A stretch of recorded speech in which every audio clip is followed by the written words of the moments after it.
Alright, welcome back. This is Phil, and we are doing another Walking Dead review. This time it's for episode 12 of season 9. It's called Guardians, and boy, this was an interesting episode. Not my favorite of the season. I thought it was kind of slow in some parts, but definitely like important slow. Definitely things that are going to set up even bigger things, and we'll get into that in a second. But before we go on, like and subscribe. Click those little buttons at the bottom, because then you'll know when a new video is up and we'll be able to talk more Walking Dead. Leave your comments below and tell me what you think about season 9, which for me continues to be one of the best seasons of The Walking Dead since as far as I can remember, which probably goes back to like season 4. Season 4 is awesome. Actually, I have to rewatch it one of these days because it's so damn good. But anyway, we're at season 9 now.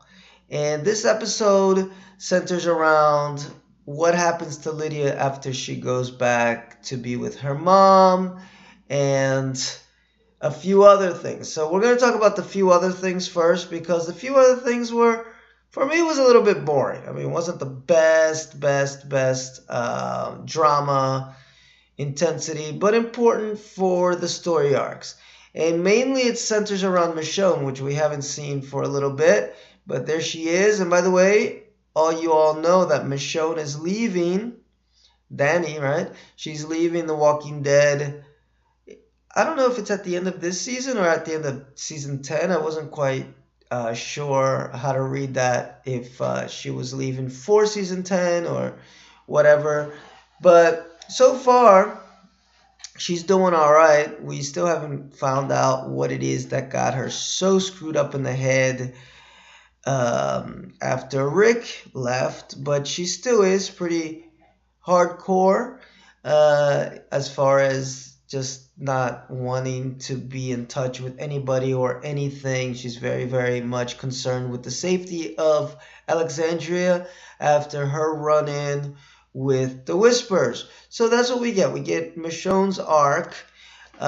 She begins there with the last slide there. She was talking to Negan, but then she gets talked down to. She gets a talking down by her daughter, Judith, which I'm so glad to see her again because she's a little badass. Totally love the character of Judith. And she finds out that Judith's been talking to Negan, and they've been having some interesting conversations. And Judith kind of says, hey, he's a human being. He's done bad things, but he can change. And Michonne says, well, people don't really change. And Judith smacks her with a truth bomb, and she says, well, you've changed, right? And this kind of stops Michonne in her tracks, and she's like, I need a minute, like, go to your room, do something. And it's important because at the start of the episode, she was really upset because Father Gabriel hadn't told her about the radio transmitter, and she blames everything that happened as far as them the Jesus dying and them running into the Whispers on this little radio. And she's totally hell-bent on not contacting the other settlements. You know, the kingdom, we know they want to have this fair. Ezekiel's hell-bent on having this fair because it's going to connect people. It's going to get everybody united again. And Michonne's like, no, man, it's dangerous to go out there. I don't want to fuck around, with sending our people out in the woods to go meet up with the kingdom. But, after Judith talks to her, she kind of has a change of heart, and the fair is going to happen. So that's pretty much Michonne's arc for this episode. Obviously, it doesn't go in that order. It's spliced through the episode. Didn't think it was I thought it was pretty boring, but it's pretty important as far as the story, because comic book spoilers, guys. I don't know if you're reading the comic books or not, but I think most people that are keeping up with the show know that something really, really, really bad happens at the fair. And there you have a picture of from the comics of Rick when he discovers a bunch of heads on spikes. Oh my God. Who's going to be on those spikes? That's one of the big mysteries of this season. Where are they going to put on those spikes? Because in the comics, one of the big names, or two of the big names, um, are Ezekiel and our friend Rosita. But we'll talk about that in a little bit. We'll get into Spike talk. So it's important for the storyline. I didn't think they executed it that well, but it's something that needs to happen. This fair needs to happen because the Alexandrians need to be there, the Hilltopians need to be there, and of course Alpha will be there. And some people are gonna die, definitely. And another little storyline that was going on this episode, which I thought was really boring, and I just because I'm not a fan of Rosita. I know Rosita's got her fans.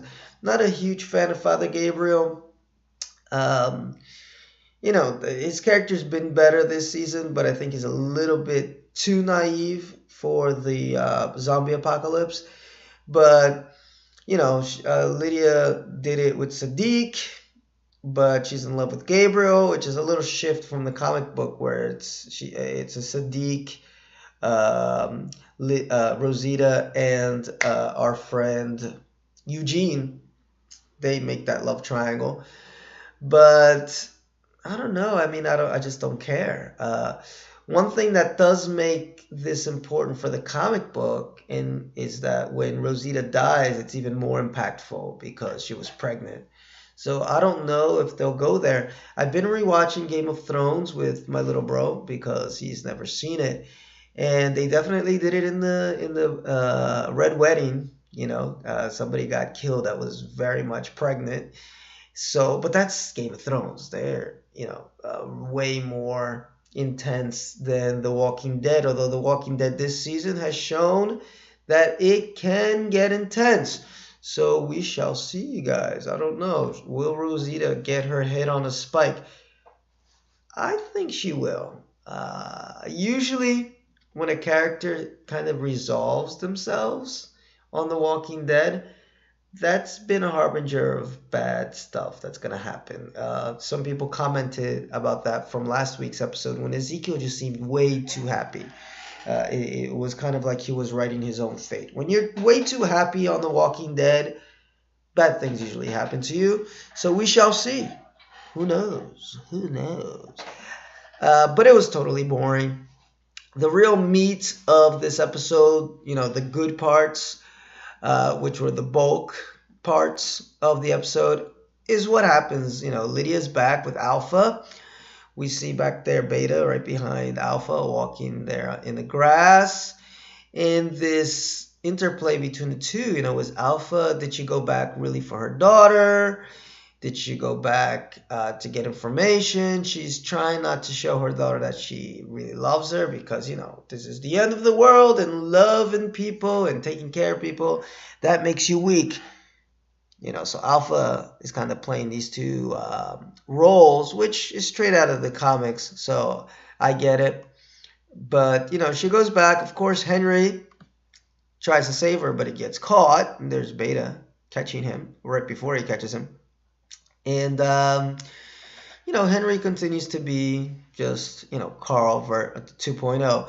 Now, some people in the Walking Dead Facebook groups have commented that they think that Henry's going to die and he's definitely going to get spiked. I don't think so. I think he's such an integral part of Lydia's arc that he needs to be there. He's taking over the Carl arc of the comic book, and Carl's relationship with Lydia is really important in order to humanize her and mature him. So I don't think it's going to happen. I think we're going to stick with Henry. I know there's a lot of people that don't like Henry.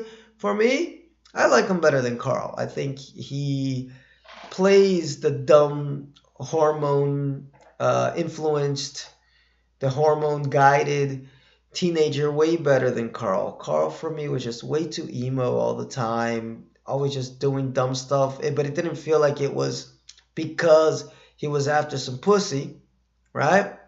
He just did dumb stuff because he just did dumb stuff. They just didn't write him very well in the television show. In the comics, he's awesome. At the start, he does a few dumb things, but not too many. I mean, he's actually really badass. He kills a couple kids in the comic book, and that sticks with him. He's a much darker character in the comic books. And Beta's awesome. Beta, he's got himself a "Have a Nice Day" T-shirt, which is really cool. He's hardcore as they come. Uh, I just want to see what else they're going to do with this character moving forward. But he's cool. I mean, we're just starting to see Beta. In the comic books, he plays a really big role. But who's really stealing the show? It's somebody called Alpha. She is so awesome. She's scary as hell. She's badass as hell. She makes Negan and the governor and even those people from the cannibal place really come off as amateurs. Um, just not somebody I'd want to run into in the zombie apocalypse for sure. You can tell she is absolutely heartless and insane, and she's able to show that heartlessness and insanity with the mask, without the mask. She's intense. And right here in this scene, it's right before somebody challenges her, because they do say, "Man, did you go back to get your daughter? Do you love her? Because we never go back and get lost ones." And she is like, "No, I got her because we needed information, because there's about to be a conflict." So, what do? In this case, you know, she kills the two people that are challenging her in quite brutal ways. And the most brutal is that we get a beheading. Which for me, shows, obviously it's foreshadowing to what's going to happen with the spikes. Because for me, I was really wondering, what are these spikes, these headless people going to look like? Are they actually going to, because that's a big, big, big special effects thing, showing somebody's head on a spike and making it look realistic. Here they gave us a preview, and it looked fucking awesome on the special effects side, guys. I'm not into beheading people. Yeah, totally looked realistic. This woman's head, freaky as hell. And I was just imagining, oh my God, some people that we really, really, really love on this show, they're going to look like that, So definitely it was a preview of what's going to happen. And it's definitely something that's going to freak a lot of people out. Oh my God. So yeah, Alpha definitely is stealing the show. And I hope, obviously I can't influence the writing team at The Walking Dead. Angela Kang, though, if you somehow hear me or hear other fans that agree with me, don't kill Alpha. And by the way, spoilers for The Walking Dead comic book. In the comic book, yeah, Alpha's killed by Negan. When Negan escapes out of jail, because he does actually escape for good at one point. But he escapes to bring back Alpha's head. Okay, he slashes her throat. He infiltrates the camp, the Whisperer camp. He makes Alpha trust him. He stays with him for a little bit. You're like, where's the story going? And then he slashes her neck. And I was really disappointed, man, because I was really getting into Alpha's character and the many, many things that, her background, what she could have done as far as manipulating the camp and not manipulating the camp, but manipulating the survivors. And I was sad to see her go. It was a really cool character, a strong female villain, which Walking Dead comics hadn't had up to this point. And then Beta takes over, and Beta is just like this big, bulky, killing machine. He's fearsome, definitely scared of him, but I definitely liked Alpha's cerebral take a little bit more than Beta's. But that's what happens in the comics. It would be cool if the television show strayed away from that and kept Alpha around. I'd really like for Alpha to stay on the television show. And why? Because, Samantha Morton, who plays her, she's one freaky bitch, man. She's incredible. I mean, behind the mask, without the mask on, she has just immersed herself into this role. Not somebody you want to run into in the zombie apocalypse. You kind of have a sense that maybe you could have ridden with the governor. Tara rode with the governor for a while. You get a sense that you could have maybe ridden with Negan. Because Negan saw people as commodities in a way. So he wasn't about just massacring people right and left. You might be a slave in his little, in the factory there, the sanctuary, but you'd stay alive. He's somebody that you can somewhat reason with, or even when he was a little bit more screwed up in the head. But Alpha, oh man, that's it. You're dead. You run into her and you're just done. Unless for some reason she feels, hey, we need more people to join our group, which I don't know what the selection process is for that. I don't want to know. And then, we do have another little side story, which is Daryl and Connie, who went out to look for our boy. And Dog is back. Again, it was kind of boring, but it does have a payoff, which is that at the end, Daryl is dressed up as a Whisperer. He infiltrates the Whisperer camp with a bunch of zombies while they're just about to kill our boy. What's his name? No, I just said his name. I forgot it. Whatever, it's late. But Alpha was trying to see what Lydia's allegiance was. She was going to get her to kill him, and she didn't, or maybe she would have. Who knows? The zombies came in just as they are about to go down and make this shit happen. What is this boy's name? How come I had a blank? Henry. Yes, there we go. Little Henry. Yeah, so Henry doesn't want to go without Lydia. He's like, no, I'm not going if she's not going. He's in love. And Daryl's just like, all right, come on. And he takes both of them, which of course is going to piss Alpha off. We're not sure if Alpha was just going to do something anyway. But now we're definitely 100% sure. Why? Because she wants her daughter. Not without my daughter. Okay? So that's it, basically, the episode. The show, has been better than it's ever been. This season's been incredible. This wasn't my favorite episode. Like I said, there were a few slow moments, a few things that plot-wise were very important, but moved a little too methodically for me. But the overall, moving forward of it, the momentum of it, getting to the next step is what's important, and it did that. It's not taking forever. It's not taking 2, 3, 4 episodes. Imagine, Daryl out in the woods with Connie for like 3 episodes until they ran into Henry, or Henry in the Whisperers camp for 2, 3, 4 episodes. No, we are moving a lot faster than that this season, which is great. The pacing is great. So even the not so great episodes, like, for me, I didn't like this one. I've already checked some other people on Facebook in the Walking Dead groups who have loved it. So, everyone's got an opinion, right? But even not liking it as much, it's still entertaining, which is the important part, right? It's very entertaining, and I can't wait for what happens next. And can't wait to see who's going to get their necks. Their necks cut off, their heads cut off from the neck up. So, guys, that's it. Oh, I flipped back over to this side of the screen, apparently.